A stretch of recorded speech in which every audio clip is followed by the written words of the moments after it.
A cidade de Hawkins não existe nos mapas. O Clube Hellfire é apenas uma invenção de roteiristas. Mas o laboratório sombrio, os experimentos cruéis com crianças, a abertura de portais para dimensões infernais e monstros materializados pela força da mente humana, tudo isso pode ter uma base na realidade muito mais sólida e aterrorizante do que você imagina. Quando os irmãos Duffer venderam a ideia de Stranger Things para a Netflix, a série não tinha esse nome. O título original do roteiro era simplesmente Montauk. E esse nome não foi escolhido por acaso. Ele carrega o peso de uma das maiores conspirações da história moderna.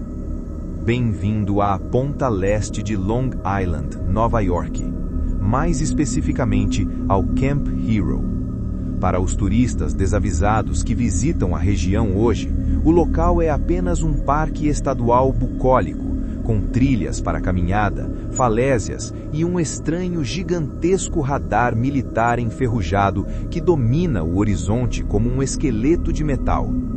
Mas para teóricos da conspiração, investigadores do paranormal e ex-funcionários do governo que decidiram quebrar o silêncio, este é o local de um crime contra a humanidade. Foi aqui, nos complexos subterrâneos e bunkers blindados desta base da Força Aérea, que o governo dos Estados Unidos supostamente conduziu o infame Projeto Montauk. Uma série de experimentos tão grotescos, avançados e eticamente abomináveis que fariam os eventos da série da Netflix parecerem um conto de fadas infantil. Hoje, nós vamos ignorar os avisos de proibida a entrada, descer até os níveis inferiores, onde a luz do sol não chega há décadas, e descobrir a verdade que tentaram cimentar para sempre nas fundações da história. Mas para entender o horror de Montauk, precisamos voltar no tempo. Precisamos voltar para 1943, no auge da Segunda Guerra Mundial. A Marinha Americana estava desesperada por uma vantagem tática e supostamente iniciou o Projeto Arco-Íris, mais conhecido como o Experimento Filadélfia.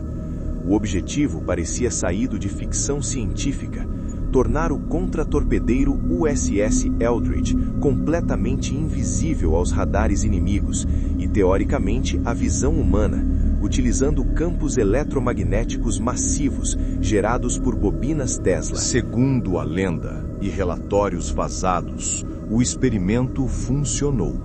Mas funcionou bem até demais. O navio não ficou apenas invisível ao radar. Envolto em uma névoa verde sinistra, ele desapareceu fisicamente da realidade em que conhecemos. Dizem que ele se teletransportou da Filadélfia para Norfolk, na Virgínia, e voltou em segundos. Mas as consequências para a tripulação foram devastadoras. Quando o navio reapareceu, o cenário a bordo era um inferno.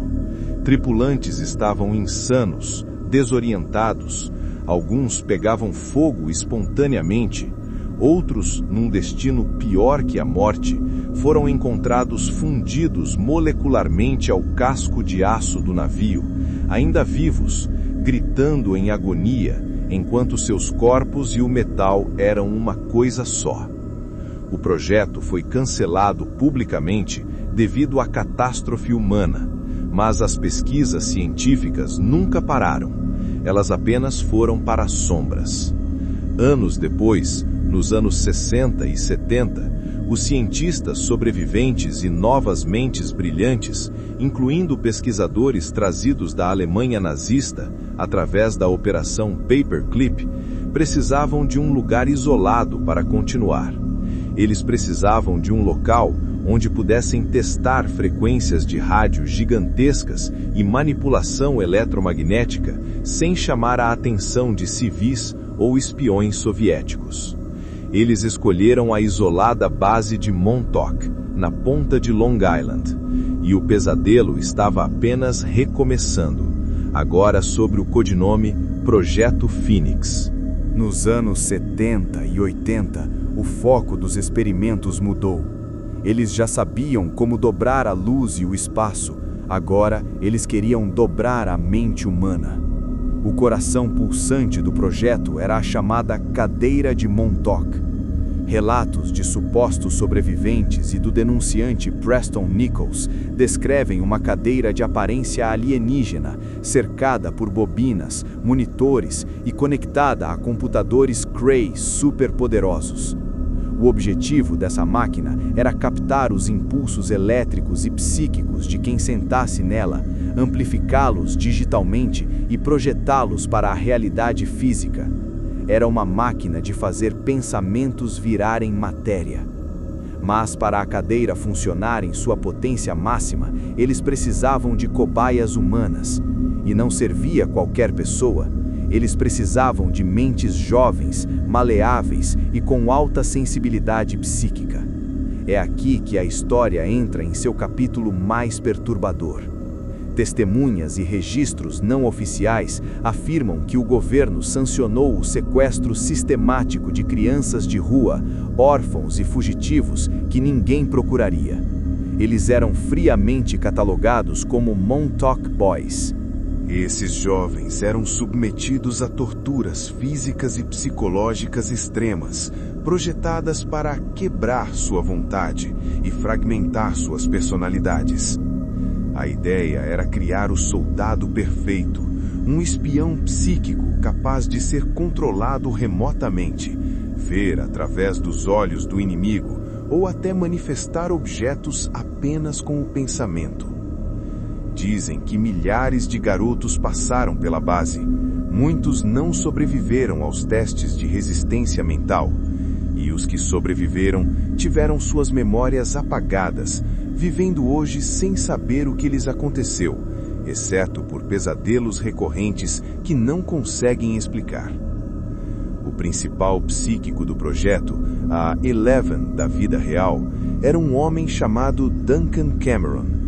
Dizem que, quando conectado à cadeira e amplificado pelo radar gigante da base, seus poderes eram tão vastos que ele conseguia rasgar o tecido do espaço-tempo. Os cientistas descobriram que, ao focar em uma data e local específicos, Duncan podia criar um túnel do tempo estável, um vórtice espiral por onde pesquisadores poderiam caminhar.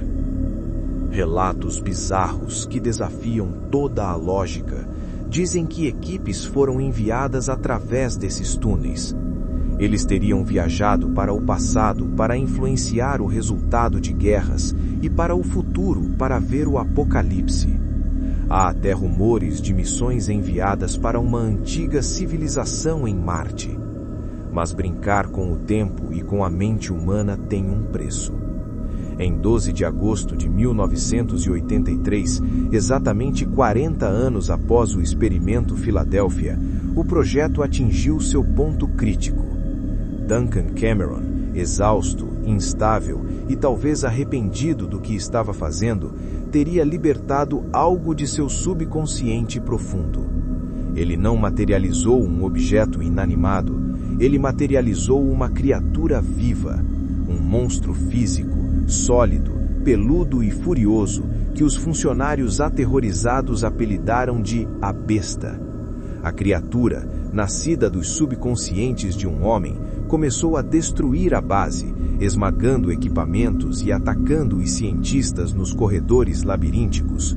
O caos foi total. Tiros não paravam a criatura, pois ela era energia psíquica condensada.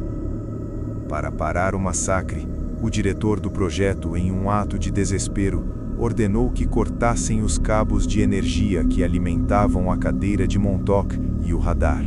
Foi preciso destruir o equipamento com machados para interromper o fluxo de energia. No momento em que a energia cessou, o monstro desapareceu, voltando para o nada de onde veio. Mas os danos eram irreversíveis. O segredo estava exposto internamente, pessoas estavam mortas e a base teve que ser evacuada e abandonada às pressas. Hoje, se você pegar seu carro e visitar Montauk, verá famílias fazendo piquenique à sombra do velho radar SAID, que permanece lá, girando ocasionalmente com o vento, como um monumento silencioso.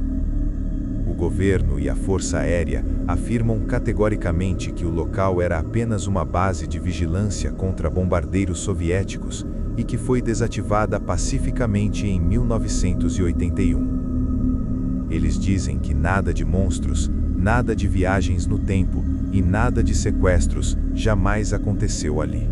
Porém, exploradores urbanos que invadiram o parque ilegalmente contam outra história.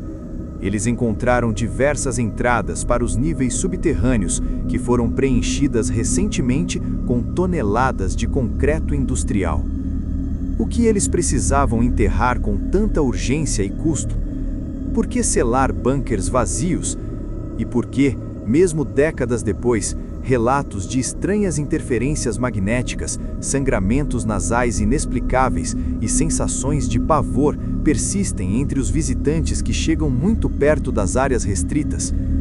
A série Stranger Things pode ser uma obra de ficção brilhante, mas em Montauk, a realidade pode ser muito mais estranha e cruel.